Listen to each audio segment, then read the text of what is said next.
Esta aula é para falar de um assunto muito especial dentro do programa Class, o horizonte cultural das crianças e dos jovens. Mas eu não vou falar aqui do horizonte cultural mais tradicional, como os melhores filmes da história do cinema ou grandes autores do teatro.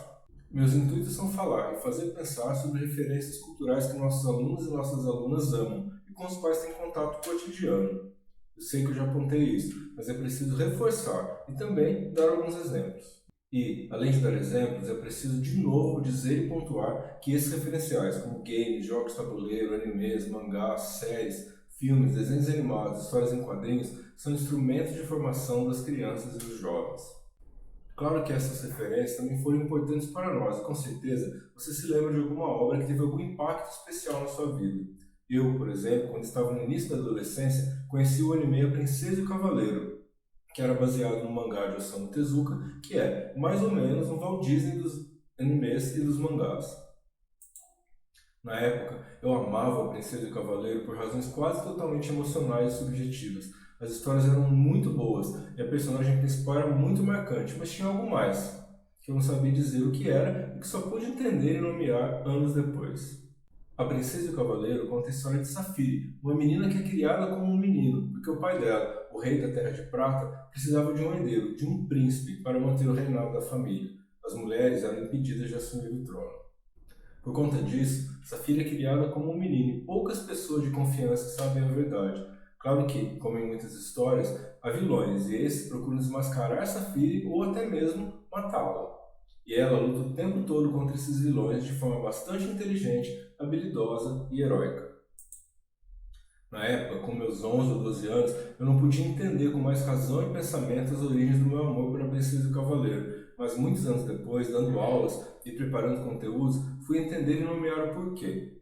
Além das boas histórias, há uma longa série de considerações éticas e humanísticas de fundo, além de uma grande base histórica e cultural. Na minha pré-adolescência, eu absorvi esse pano de fundo apenas intuitivamente, sem uma real consciência dele. Mas aquilo, de alguma forma, já movia minha percepção do anime. Definitivamente, A Princesa e o Cavaleiro foi meu primeiro objeto cultural percebido como tal. Esse anime é o esteio de todo o meu trabalho e uma das minhas bases mais significativas para fazer o programa Class. Por isso, trago essa filha tatuada no meu braço direito. E agora a gente dá um salto. Muitos anos depois, já como aluno da graduação em Publicidade e Propaganda, propus e montei um projeto de cinema. O nome era Projeto Cinecult. Eu e duas colegas selecionávamos filmes e os passávamos no Cine Teatro da Universidade de Mogi das Cruzes. Escolhíamos tanto os clássicos, como os filmes de Hitchcock, como filmes mais modernos e menos conhecidos, como Os Fantásticos Gattaca e Corra Lola Corra, e os exibimos em sessões gratuitas para a comunidade e para escolas, com uma ampla abertura explicativa e posterior debate. Se vocês perceberem bem, nessa coexistência de filmes clássicos e modernos tem uma coisa muito legal, que é uma operação de acionar o cânone consagrado e de buscar um cânone novo. Quando mostrávamos tanto o Gabinete do Dr. Caligari quanto o Ladrão de Sonhos, estávamos realizando relações, valorizando ainda mais obras já consagradas e gerando valor para obras menos conhecidas. Tão importante quanto isso, estávamos pensando e ajudando a pensar com o apoio de todas essas obras e de todas essas relações culturais. E aqui chegamos a um dos pontos mais fundamentais no programa Class, a utilização de um novo cânone que traz em si muito valor e que, além disso, tem infinitas conexões com os cânones tradicionais. Essa aula fala sobre o horizonte cultural das crianças e dos jovens, porque justamente trata de apresentar e de argumentar a favor das linguagens e dos objetos de linguagem que eles tanto gostam, mostrando quanto esses referenciais são profundos e capazes de fornecer uma formação cultural sólida e diferenciada. Vocês já sabem que estamos falando principalmente de games, jogos de tabuleiro, animes, mangás, filmes, séries, desenhos animados e histórias em quadrinhos. Vou dar exemplos e mostrar pontes com algumas obras clássicas e conteúdos do currículo escolar. Mas, antes disso, eu gostaria de falar sobre um ponto que é bem importante para este vídeo e para a formação de uma visão correta a partir dele. O fato de que, de uma forma ou de outra, com maior ou menor intensidade, eu e você também tínhamos os nossos referenciais lúdicos, as nossas narrativas de afeição que eram importantes para nós. Nós tínhamos, sem sombra de dúvida, mas não da mesma forma que as crianças e os jovens de hoje têm. Eu citaria três grandes diferenças. A primeira, a quantidade e o acesso. A segunda, o caráter hipermediático desses acessos. E a terceira, as características emocionais e subjetivas das novas gerações. Primeira diferença, a quantidade e o acesso. É muito fácil perceber e ninguém discorda de que, hoje, há muito mais referenciais lúdicos disponíveis. É só pensar, por exemplo, na quantidade de portais de streaming, como Netflix, Crunchyroll e Amazon Prime. Claro, na quantidade de obras disponíveis que se encontram neles, com ampla facilidade de acesso, tanto em dispositivos fixos quanto móveis. Segunda diferença, o caráter hipermediático desses acessos. As crianças e os jovens acessam esses conteúdos por diversos meios, em computadores, TVs, smartphones, notebooks e tablets, e usando diversas plataformas.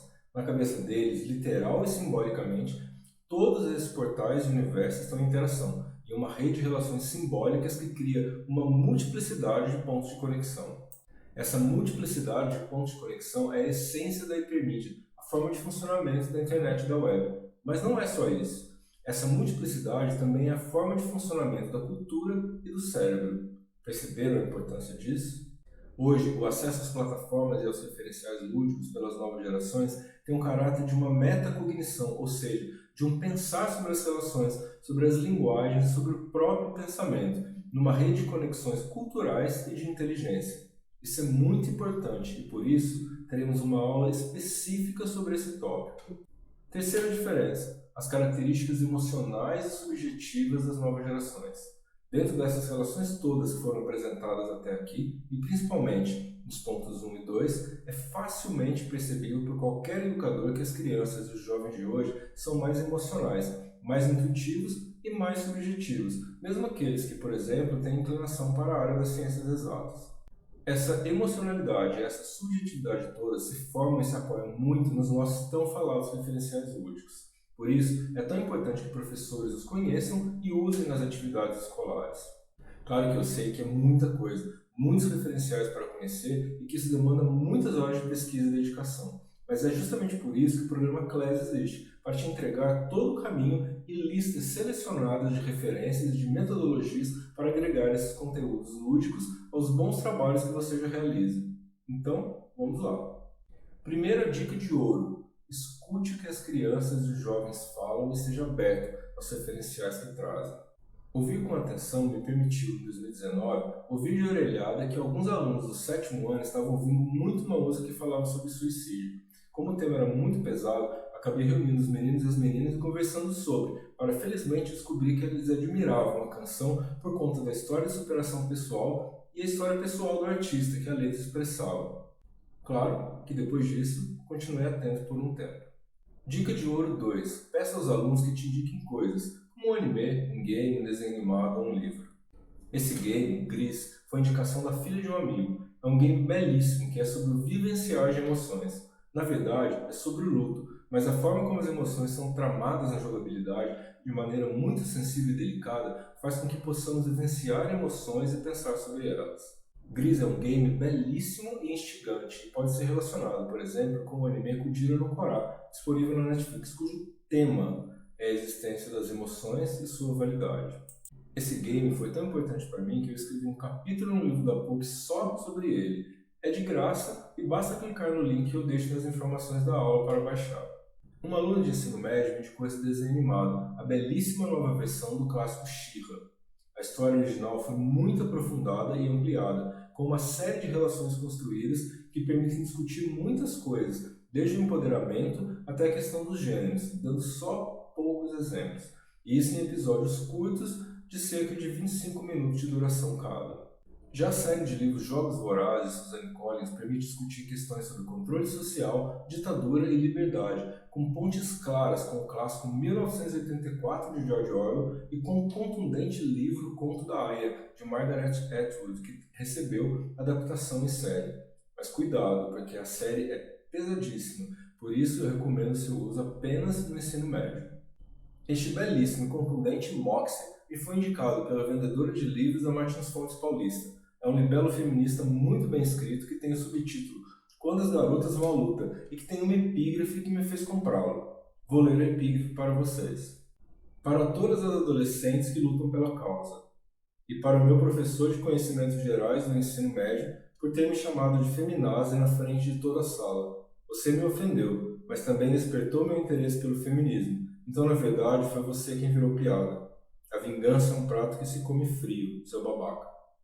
Bom, apesar do tom forte, né, e da quase agressão ao professor, ou de um tom forte usado para tratar do professor, eu achei a epígrafe deliciosa e resolvi comprar o livro e não me arrependi, definitivamente. Extraordinário fala de um menino que nasceu com uma deformidade no rosto.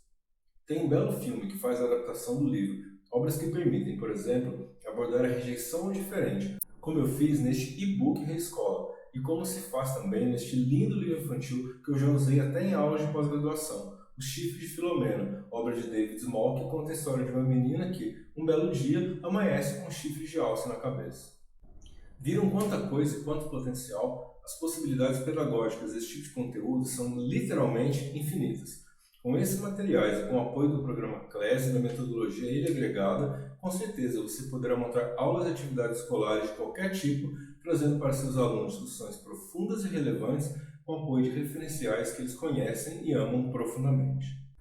Nada melhor que isso, não é? Nos vemos então na próxima aula.